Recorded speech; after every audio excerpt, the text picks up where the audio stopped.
What up, y'all? This is another episode of Growing Flames. I'm here with Nestor Mendez. He's a second degree black belt in Brazilian Jiu-Jitsu. Why don't you give us a little background information, story about what you're doing and how long you've been doing, a little information about that. Sure. Well, my name is Nestor Mendez. I've been doing Jiu-Jitsu now almost 17 years. It's going to be 16 years coming up now in a month. Started in Las Vegas, Nevada, with Professor Mika and Professor Walter Cascal out in Vegas. In 2007, I moved back to Albuquerque and I spent the year training with Jackson's MMA up in Albuquerque, a well-known MMA team in the world. And then I moved over to Albuquerque Brazilian Jiu-Jitsu, where I got my blue through brown belt from Professor Carpenter there with ABQ, still in Albuquerque. And then we moved out here in 2014, where I was the lead instructor for the Jiu-Jitsu program at Black Flag Jiu-Jitsu Club, known now as Black Flag Submission Company. And I was with them for a few years. Towards the end of 2014, Professor Marcelo Cavallo, who is a 5th degree black belt, awarded me my black belt. And it was co-awarded and certified by his instructor, 7th degree coral belt, Master Julio Cesar Ferreira. So he's also signed off on me as an instructor, as well as on all of my 1st and 2nd degree black belts. Nice. That's quite a bit of time. You've been put a lot of work you done put in for that. Yeah. It's a long, hard road. I mean, it's something you really got to stick with. Jiu-Jitsu takes a long time to get to those higher ranks, to achieve the black belt, and even then, you still don't really know it all. You're still evolving. You're still training. Currently, myself and my friend Professor Sadiq, who you met over at Blue Star Grappling, we're the co-directors of Grappling Fight Team Arizona, which is a team here in Arizona, competition team, headquartered out in Surprise at Blue Star. Blue Star? Blue Star Grappling. Blue Star Grappling. Y'all hear that? Blue Star. Go check it out. I'll have it in the description. And we've got black belts that are teaching all over town, pro edge, boxing, and MMA. Krav Maga Academy out with Professor Kwan out in Gilbert, Arizona. So we've got a number of affiliated teams with us also here in Arizona. Nice. What's something that got you started into this? Like what put you into that? Growing up in the 80s as a kid, we were always in the martial arts. I grew up with Greg Jackson, the MMA trainer. We both were elementary school together. We had a breakdance crew together when we were like in 5th grade. But we were super into martial arts. We'd buy Black Belt magazine and Stephen K. Hayes, the American Ninja. We were into all of his books and growing up, you were just into it at that time. Yeah. And so, I did a little karate here and there, a little Kaji Kempo, a little American Kempo, but nothing, real formal. And then I did gymnastics for a number of years, through my teenage years. And when I stopped doing that, I kind of floundered a bit, put on weight, and eventually by my late 20s was diagnosed with type 2 diabetes. Wow. I was 280 pounds at the time that I went in the hospital. And I'm only 5'7", so it's a lot of weight to be carrying. Found that I was type 2 diabetic, started walking, started lifting weights, strength training, and I did that for a number of years. And I started just kind of feeling like, I'm not really looking at being a power lifter or a competitive bodybuilder, but I just feel like I've got competition left in me, something I could still go do, maybe martial arts. So when we were still living in Albuquerque, my wife and I looked back into doing Kaji Kempo, even Kempo, and even looked into Judo and Aikido and all kinds of other things. And then we moved to Las Vegas, Nevada. I was working with Bank of America at the time, got a promotion, and moved out to Vegas.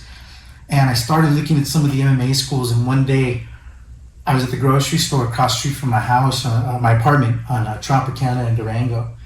And I see this big-eared guy get out of a Scion, and it's Forrest Griffin. He had just won the Ultimate Fighter a year before. Oh, shit. I watch where he's going. He's going into the Las Vegas Combat Club. Sergio Pena was doing the jiu-jitsu at the time. There was a UFC fighter that was doing the Thai classes, and I sat outside and watched a little bit. I came in, did a couple classes, but we were moving to the north side of town, so I found another gym that was about to open, Excel Defense Studios, and they were affiliated with Team Mika, who currently is the director of Gracie Umaita in Las Vegas. And at the time, he was partnered with Professor Walter Cascal, who runs Cascal Jiu-Jitsu out of Las Vegas as well. Both are multiple-time world champions. They were my jiu-jitsu instructors early on in Las Vegas. And then Tony Fricklin, who was one of the Militage team elite fighters. Militage was one of the top MMA teams at the time. Matt Hughes was a world champion out of them. Robbie Lawler was fighting in Pride. Jens Pulver was, I think, about to come back around that time. That's a lot of people. And he was bringing these guys through to train with us, and he was doing our MMA there in Vegas. Then, about 7 or 8 months out, I ended up moving back to Albuquerque. And I spent the next year, 2007, training at Jackson's, even starting a little Jackson's affiliate team up in Rio Rancho, just outside of Albuquerque, where we trained mostly MMA, but a lot of no-gi grappling. But I really wanted to get back to working towards the jiu-jitsu credentials. I had every intention on doing an MMA fight, competing in tournaments, but I knew I wasn't going to be, I'm 32 years old. I'm not going to be a UFC fighter. I'm not going to, but I wanted that credentialing because my intent was to build my own team at some point. Nice. So I went back to ABQ BJJ under Professor Carpenter. At the time, he was the only place in Albuquerque that wasn't just MMA or just jiu-jitsu. He was blending it together, so you could do your MMA and your no-gi submission grappling and your jiu-jitsu grappling and train with him. I was there with him when he received his black belt from Professor Pedro Cavallo and Professor Rodrigo Texiera. Rodrigo is now a teammate of mine with Grappling Fight Team with GFT, both being under Master Julio. And then again, like I said, moved out here and started training with the group out here where I met Professor Sadiq, and we've built the GFT Arizona team, and it's just been a way to manage my diabetes, manage my stress. The last probably 5 or 6 years has been a few tough years going with my eyes. Believe it or not, this is my get out. I'm just checking. But that was the biggest stressful part. And honestly, jiu-jitsu was a big part of keeping me from really going into bad depression. So I kind of want to get into those setbacks, because, like you said, you have the eye issue, you have the diabetes, those are serious situations. You want to go in a little more about that, tell people, not a lot of people understand the whole thing about being legally blind and stuff like that. All they know is, what they see, people So could you give a little more information about that? Yeah, absolutely. So for me, the issue with the eyes kind of started more around 2011.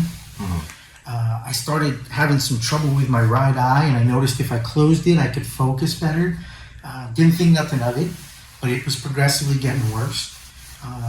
Finally, by about the summer of 2012, I went to the doctor, and they said, you've got cataracts forming in both eyes.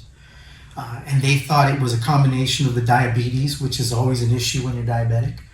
It slows down the healing process, causing scarring and other issues.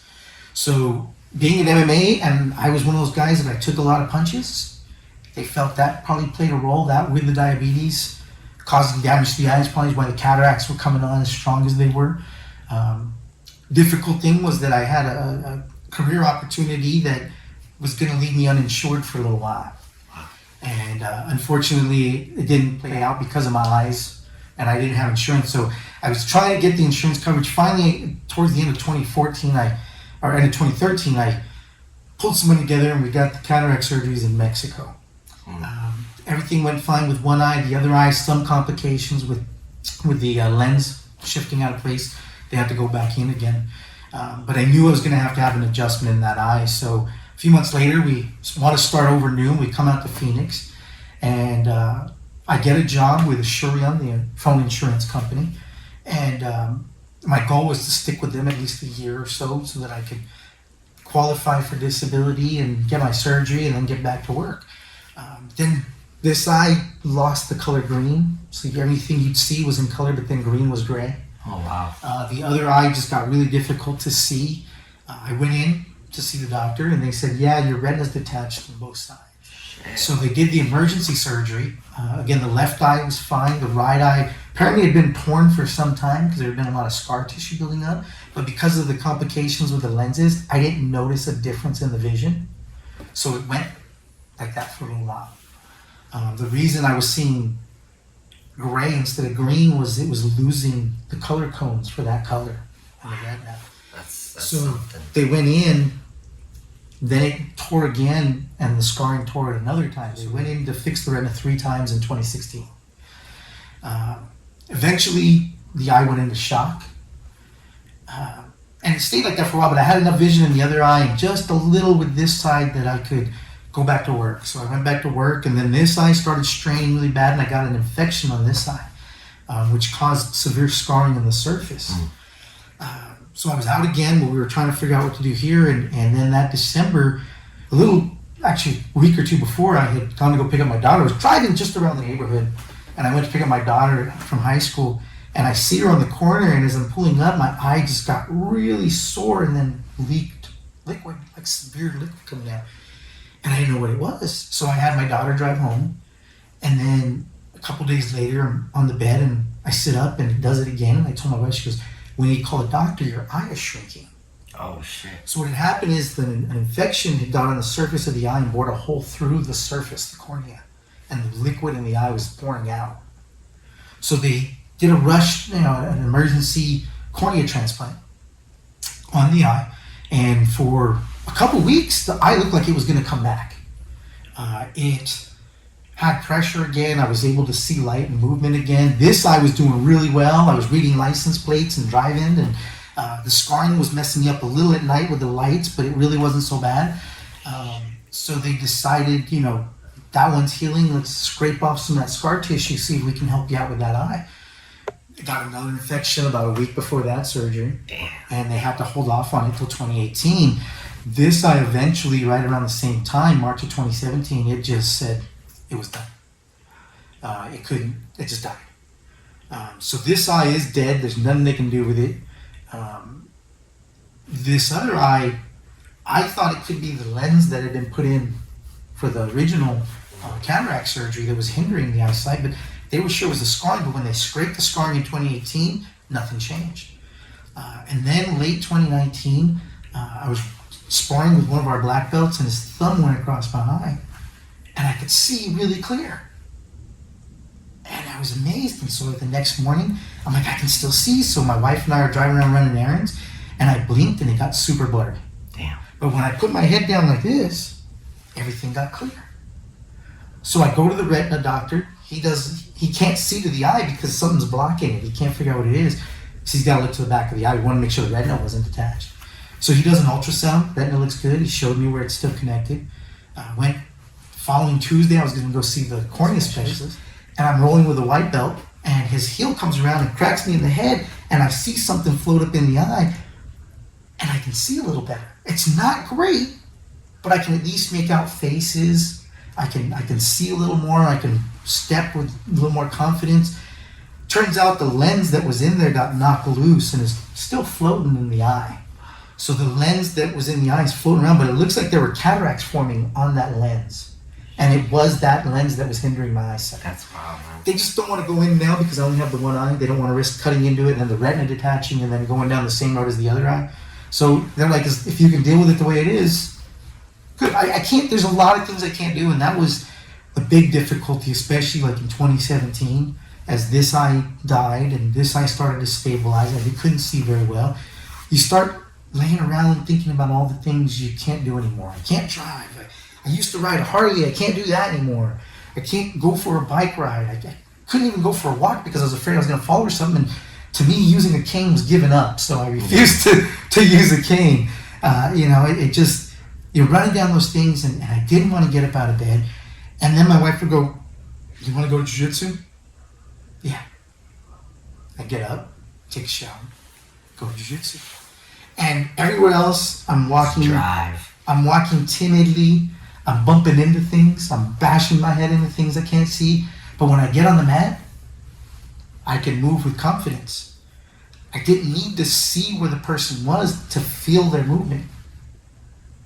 And I could move. Another thing that got tough was it's hard to talk to people when you can't look them in the eye. People don't realize the importance of that connection and communication.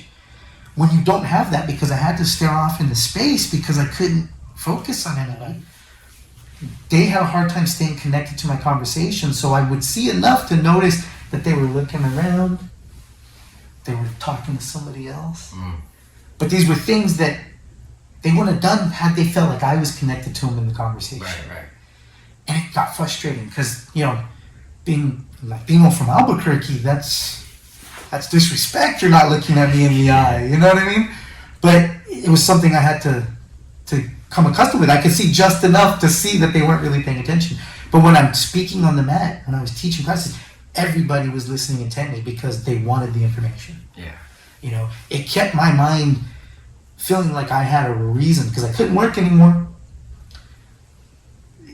I had a reason to get up. I had a reason to be somewhere. I had a purpose.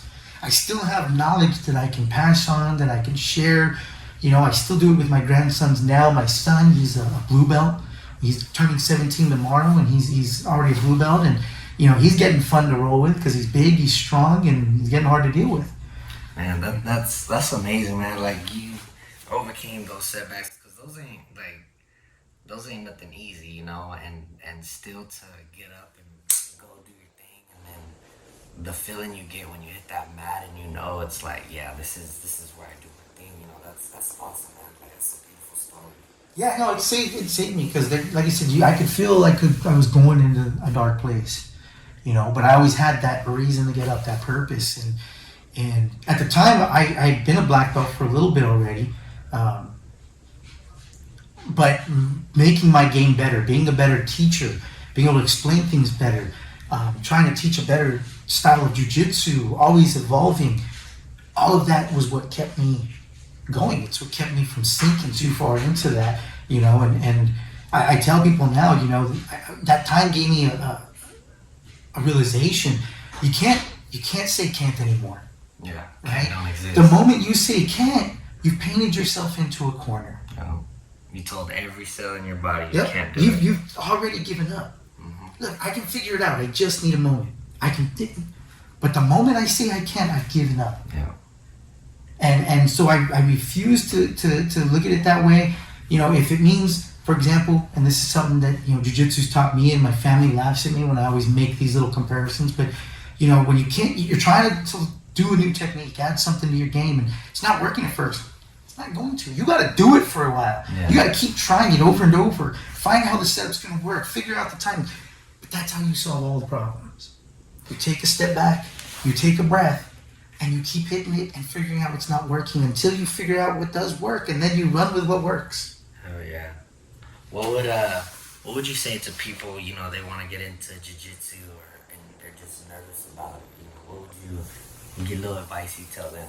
The thing with jiu-jitsu is it's one of those things where you have to just get out and do it. You get people sometimes like, well, I want to get in better shape before I start. Yeah, it's not going to help you. I had been lifting weights for 2.5, almost 3 years before I started jiu-jitsu. And although movement-wise, I was still flipping and doing gymnastics and handstands, screwing around, but movement-wise, I was okay. But my cardio, my strength just didn't adapt over.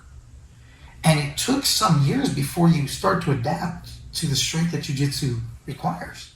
And it's doing jiu-jitsu that adapts it. It's not anything else. And so don't wait to get in better shape. Don't wait for time. A lot of times it's because people might be nervous about going into the group, and sometimes you get into those sparring sessions where it's like you feel like you got to survive. Do a private lesson. Take a few private lessons. I offer a deal on multiple private lessons. Come in and you're only training one-on-one with myself. Anywhere you're at, do a private lesson until you feel confident to go into a group class, till you feel confident to go to an open mat and to go in there and spar. Because now you're going in with a little knowledge, a little work. You've probably even sparred with your professor, your instructor that's doing it, but do a private. You don't have to go in and do the full class. Go to a private lesson, learn something before you go into the class and do it. Chances are they're affiliated with a gym you can go to anyway to do it, and they can work with you one-on-one. I'm happy to work with anybody from any team one-on-one if you want to, but that is always a good thing to do until you build up the confidence to get in there. But the key is to just get out there and do it. People say, you know, what's the hardest belt to achieve in jiu-jitsu, and I tell them it's the white belt. Because you're going to have up and downs going to the black belt. It takes years, but you're going to live life. You're going to be somewhere in 10 years anyway. But you have to put on the white belt and start. Starting. And that's the hardest part, is getting in and starting. Let the ego go. Don't worry about what everybody else thinks. Everybody looked dumb the first day too. Everybody flopped on the mat like a dead fish their first day too. You just gotta go. And the people that do go, I just always tell them, you gotta keep going. That's the secret. Once you go, you just gotta keep going. Y'all hear that? Just start. That's it. Just one step. Just start. Man, that was an amazing story, dude. I can't, like, for real. I appreciate your time. Thank You know, telling me. We're definitely gonna let them know. All the links are gonna be in the description. Nestor Mendez. Remember the name.